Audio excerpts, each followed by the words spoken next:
আজকে যে বিষয়টি নিয়ে আপনাদের সামনে কিছু বক্তব্য রাখার জন্য আপনাদেরকে আহ্বান করেছি। আপনারা অবগত আছেন, আমরা সবাই অবগত আছি, গত 10ই জুন শান্তিনিকেতন মেডিকেল কলেজে মনীষা দাস নামে সেই কলেজে কর্মরতা একটি ফুটফুটে তরুণী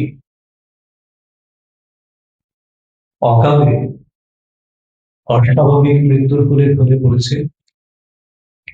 প্রথমে আমরা তার পরিবারের প্রতি প্রদেশ বিজেপির পক্ষ থেকে সমবেদনা জ্ঞাপন করছি এবং তার পরিপ্রেক্ষিতে আমাদের ভারতীয় জনতা পার্টি ত্রিপুরা প্রদেশের পক্ষ থেকে 4 জনের একটি প্রতিনিধি দল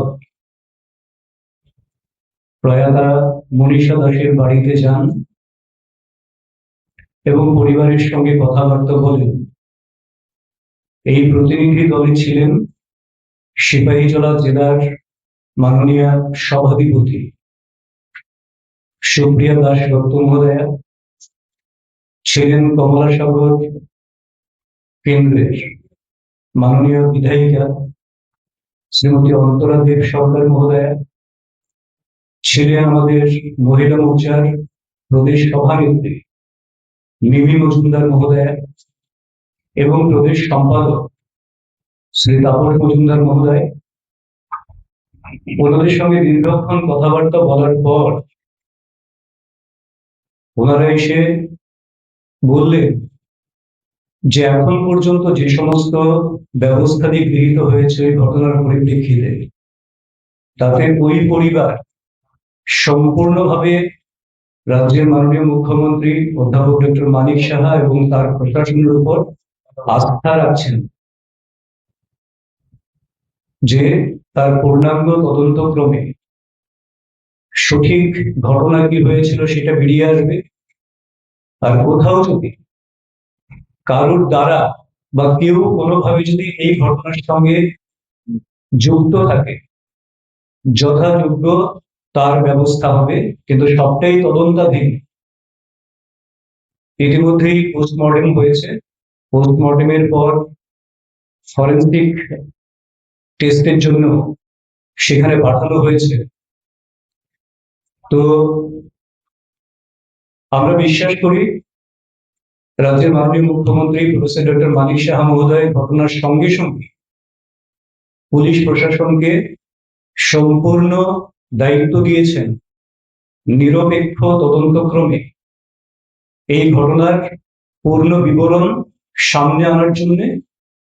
এবং যদি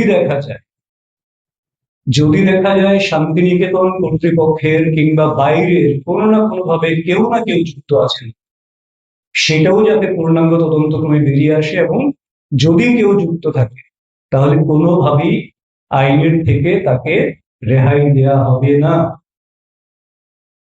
তো আজকে যে কথোপকথন হলো, প্রয়াতা মনীষা দাসের পিতা সরাসরি বললেন যে মাননীয় মুখ্যমন্ত্রী মহোদয় যে ব্যবস্থা গ্রহণ করেছেন, জুডিশিয়াল ম্যাজিস্ট্রেটের তদন্ত দিয়েছেন, মাননীয় ডিএম সাহেব ওখানে গেছেন, দীর্ঘ সময় তাদের সঙ্গে বিভিন্ন বিষয়ে পুঙ্খানুপুঙ্খ খোঁজ খবর নিয়েছেন এবং তাতেও তারা আশ্বস্ত হয়েছেন যে এটা নিরপেক্ষ তদন্ত হবে এবং তারাও জানতে পারবেন আসলে কি হয়েছে। কিন্তু আমরা লক্ষ্য করছি এই ঘটনাটাকে কেন্দ্র করে, যেটা বরাবর সিপিএম এর বা বামফ্রন্টের একটা নেচার হিসেবে আমরা দেখি, বিগত দিনগুলিতে আমরা দেখেছি একটা মৃত্যুকে নিয়ে রাজনীতি করা, লাশকে নিয়ে রাজনীতি করা, যেটা কোনোভাবেই কাম্য নয়। এই রাজনৈতিক সংস্কৃতি থেকে ত্রিপুরা মুক্ত হতে চায়, এই রাজনীতি থেকে ত্রিপুরা বেরিয়ে আসতে চেয়েছে বলেই 2018 এবং 23-এ অপশাসনের বিরুদ্ধে সুশাসন দেখছে বলেই পরপর দুবার ভারতীয় জনতা পার্টির সরকার গঠিত হয়েছে এবং মাননীয় মুখ্যমন্ত্রী প্রফেসর ডক্টর মানিক সাহা মহোদয় উনি পুলিশ প্রশাসনকে সম্পূর্ণ নিরপেক্ষভাবে কাজ করার জন্য উনি বারবার নির্দেশ দিচ্ছেন, যার জন্য বিভিন্ন দিক থেকে রাজ্যের ক্রাইমের সংখ্যা, অপরাধের সংখ্যা দিনের পর দিন কমছে, নিম্নমুখী গ্রাফ তার হয়েছে। তো কাজেই এইটাকে নিয়ে যারা রাজনৈতিক জল ঘোলা করার চেষ্টা করছেন এবং যে সমস্ত বিষয়গুলি নিয়ে মানুষকে বিভ্রান্ত করার চেষ্টা করছেন, কোনো না কোনো ভাবে তারা কি নিরপেক্ষ তদন্তকে প্রভাবিত করার চেষ্টা করছেন?